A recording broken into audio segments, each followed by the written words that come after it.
जबरूत मेरी आवारगी में कुछ दखल है तुम्हारे भी मौसम। तुम्हारी याद आती है तो घर अच्छा नहीं लगता। हमें जयपुर से निकले तीसरा दिन था और अभी तक हम दो ट्रेनें बदल चुके थे। रफ्ता रफ्ता हमारे आसपास के मनाजिर से सब्ज़ा और पहाड़ ओझल होते जा रहे थे और तीसरे दिन दोपहर तक बाहर का मौसम यकसर बदल चुका था। रेत और गर्द के भगोले गाड़ी की आधी खुली खिड़कियों और सालों से जंग खुर्दा जामद दरवाज़ों से हमारे इस्तकबाल को यूं अंदर लपक रहे थे जैसे कोई सदियों का बिछड़ा अपने गुमशुदा महबूब की तरफ बढ़ता है। गर्म दो के तपेड़े चेहरों को झुलसाने लगे थे और बाहर दौड़ती ज़मीन के आसार बता रहे थे कि हम किसी सराब में दाखिल हो रहे हैं। आस पास के मुसाफिरों ने जल्दी जल्दी सामान से तौलिया या कोई और कपड़ा निकाल कर पानी में भिगोया और चेहरे छुपाने लगे। सुल्तान बाबा ने मुझे भी ये एहतियाती तदाबीर अख्तियार करने का मशवरा दिया, लेकिन मैं मुस्करा कर टाल गया। अब मैं इन्हें क्या बताता कि इससे कहीं ज़्यादा शदीद लो तो शायद उड़ल ही से मेरे अंदर चल रही है।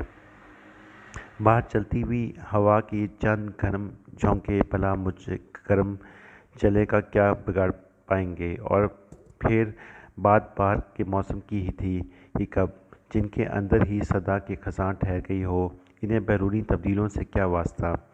गाड़ी अब एक फासे वसी सराह से गुजर रही थी जहाँ उड़ती रेत की ज्यादती से गर्म धूप में चमकती लोहे की पटरी भी जगह जगह रेत में धंस कर गायब होती जाती थी। शायद इसलिए ट्रेन की रफ्तार अब काफ़ी मध्यम बढ़ चुकी थी। दो एहलकार एक बड़ी सी कनात नुमा कपड़े की रस्सी लिए गाड़ी के आगे आगे भाग रहे थे, जिसे उन्होंने ज़मीन पर यूं लटका रखा था कि इसके पोंछे की रगड़ से पटरियों पर पड़ी रेत पहुंची जा रही थी। शायद इसी मकसद के लिए रस्सी को अच्छी तरह पानी में भिगोया गया था। एक तीसरा एहलकार एक बड़े से कैन में पानी लिए इसके साथ साथ दौड़ा था। जैसे ही लोग के गर्म थपेड़ों से पोंछा खुश्क होने लगता, वो जल्दी से दोबारा पानी का छिड़काव करके इसे भिगो देता। पांच जगह रेत के टीले बाकायदा लोहे की पटरी के ऊपर सरक आए थे, जिन्हें हटाने के लिए मुतय्यन अमले को ख़ास बेलचों की मदद से ट्रेन रुकवा कर रेत हटाना पड़ती थी। कहीं पड़ा था कि रेत भी हम इंसानों की तरह सफ़र करती है और सराह की मंजिल भी वक्त के साथ साथ बदलती रहती है। तो बहुत देर तक इस रखती रेत और बदलते सराह के खेल को खामोशी से देखता रहा। रफ्ता रफ्ता शाम ढलने लगी। उफ़क़ के पार सूरज डूबने के बावजूद आतशी गुलाबी रंगत की एक वाज़ेह लकीरों गाड़ी के साथ बहुत देर तक दौड़ती रही, जैसे किसी दिया सलाई का मुख्तसर सा शोला रगड़ खाने के बाद लकड़ी की तेली पर अपने इख्तिताम की जानिब दौड़ता है। सराह के आसमान की हद पर कुदरत ने भी कोई दिया सलाई सी जला दी थी, जो अब तेज़ी से उफ़क़ के दूसरे पार तक अपनी गुलाबी आंच पहुँचा कर सारे फलक को जला देना चाहती थी। मगरिब की नमाज हमने हचकोले खाती गाड़ी में पढ़ी और मुकम्मल अंधेरा होने तक हम किसी इंसानी बस्ती या स्टेशन के आसार नजर नहीं आए। जाने वो रात का कौन सा पहर था जब ट्रेन ने एक हल्की हिचकी ली और धीरे धीरे हमें वीरान से स्टेशन पर रुक गई। सुल्तान बाबा ने मुझे इशारा किया, चलो हमारी मंजिल आ गई है। मैं अपने ख्यालात की टोंटने पर हड़बड़ा कर उठ बैठा। बाहर टूटा धूप अंधेरा था और हमने जिस ज़मीन पर कदम रखे उसे प्लेटफॉर्म से ज़्यादा रेत का कोई टीला कहना ज़्यादा मुनासिब नहीं था। चंद कदम के फासले पर एक बरामदे के पीछे 3-4 कमरे इस्तिता थे, जिनमें एक के अंदर मेल खोदा लालटेन की कमज़ोर सी रोशनी खिड़कियों के हल्के शीशों से छन कर बाहर आ रही थी। प्लेटफॉर्म की हर चीज़ को गिर्द और रेत की मोटी तह ने ढांप रखा था।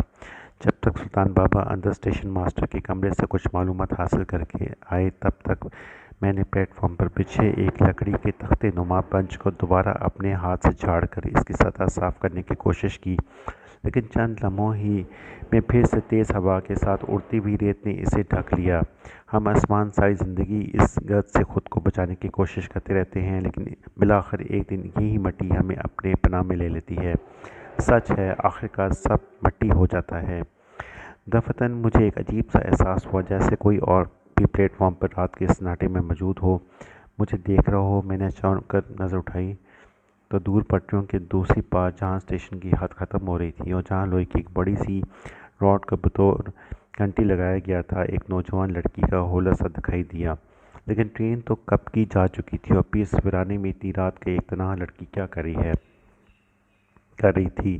ایک کالی چادر اوڑھ رکھی تھی جس پر سفید پھول گڑے ہوئے تھے، لیکن فاصلہ زیادہ اور اسٹیشن کی دم توڑتی ہوئی روشنی اتنی کم تھی کہ میں اس کے چہرے کے خد و خال کو ٹھیک طرح سے دیکھ نہیں پایا تھا۔ اور تبھی اچانک اپنے عقب میں مجھے سلطان بابا کے کھانسنے کی آواز سنائی دی۔ کن سوچوں میں گم ہو، ہمیں ابھی بہت سفر پیدل طے کرنا ہے۔ اگر تھکن زیادہ ہے تو ہم رات بھر اسی اسٹیشن پر قیام کر سکتے ہیں، لیکن پھر بہت دیر سویرے سے نکلنا ہوگا، کیونکہ سیراب میں سورج نکلتے ہی یہ موسم بہت شدید ہو جاتا ہے۔ سلطان بابا کو ہمیشہ میرے ہی آرام کی فکر کھائی جاتی تھی۔ میں مسکرایا، ہمیں ابھی سفر کریں گے، میں بالکل تازہ دم ہوں۔ سلطان بابا نے میرا کندھا تھپتھپایا اور آگے بڑھ گئے۔ میں پلیٹ فارم سے نکلنے سے پہلے پلٹ کر دیکھا، وہ لڑکی اب وہاں نہیں تھی۔ ایک لمحے کو مجھے محسوس ہوا کہ جیسے یہ کوئی وہم ہو، لیکن ہم وہم اس قدر جزائیت کے ساتھ نہیں اترتے۔ بہرحال میں سر جھٹک کر سیراب میں آگے بڑھتے سلطان بابا کے نقش قدم پر چل پڑا۔ جن لوگوں نے سیراب کو ڈھلتی رات کو جیا ہے وہ اس کے سحر سے ضرور واقف ہوں گے۔ مجھے یوں محسوس ہو رہا تھا کہ جیسے پوری کائنات ایک آسمان بن گئی ہو اور اس میں چمکتے ان گنت تارے مجھ سے سرگوشیاں کر رہے ہوں کہ ہمیں چھوڑ کر کہاں چل دیے۔ رات کے وقت سیراب خود ایک لامتناہی سمندر کی طرح نظر آتا ہے، بس ہر موڑ پر ایک نئے سیراب چھل دینے کے انتظار میں کھڑا ملتا ہے۔ جانے یہ تارے سیراب میں اتنے روشن اور چمکدار کیسے ہو جاتے ہیں؟ میرے مقدر کا ستارہ تو صدا کا دھندلا تھا۔ صبح ہونے سے کچھ پہلے ہم ایک زرعی بستی میں داخل ہو چکے تھے۔ بستی کیا تھی، بس ویرانہ ہی تھا۔ کچھ گھروں کی طویل قطاریں دور دور تک صحرا میں پھیلی ہوئی تھیں، جنہیں کیکر نما ایک جھاڑی کی پہاڑ سے ڈھکا دیا گیا تھا۔ بستی کی زبوں والی اور غربت ان کے کچے جھونپڑوں سے ہی ظاہر تھی، البتہ کچھ پڑنے پر چند پکی عمارتیں اور خاکی رنگ کی بہت سی قلعہ نما عمارت بھی نظر آئی۔ شاید پوری بستی میں یہی ایک واحد عمارت تھی جہاں بجلی کی روشنی نظر آ رہی تھی۔ فضا میں ایک عجیب سی کھرکھری سی آواز سے بھی یہ ظاہر ہو رہا تھا کہ یہ اجالا کسی بہت بڑے جنریٹر کا مرہون منت ہے۔ میں نے بستی کی ٹیڑھی میڑھی اینٹوں سے چنتی سڑکوں اور کچی گلیوں سے گزرتے ہوئے ایک اور عجیب سی بات محسوس کی کہ کسی آوارہ کتے نے ہمارا راستہ روکنے کی کوشش نہ کی۔ شاید پوری بستی میں ایک کتا تھا ہی نہیں، بس ایک لرزا دینے والا سناٹا جاری تھا۔ اب بستی کا باقاعدہ بازار ختم ہو رہا تھا اور دور چند گلیوں سے پرے صحرا پہ ایک ٹیلے پر چھوٹا سا چراغ ٹمٹماتا ہوا دکھائی دے رہا تھا۔ البتہ بستی ختم ہونے کے بعد میں نے جس روشنی کو بہت قریب سمجھ بیٹھا تھا، صحرا میں وہ عمارت اور چراغ بھی بہت دور نکلے۔ چراغ نے دھیرے دھیرے ایک بڑی سی گیس بستی کی شکل اختیار کر لی اور ریت کا ٹیلہ دھیرے دھیرے صحرا میں کھڑے ایک پوسیدہ مزار کی عمارت کی شکل اختیار کرتا گیا۔ یہی زرد اینٹوں سے چنا گیا صدیوں پرانا مزار ہماری منزل تھا، جو صحرا میں ریت کے ایک بہت بڑے ٹیلے پر واقع تھا۔ میں نے پلٹ کر دیکھا اور دور بستی کے کچے گھر اور وہ قلعہ بچوں کے بنائے گھر گھروندے سے معلوم ہو رہے تھے۔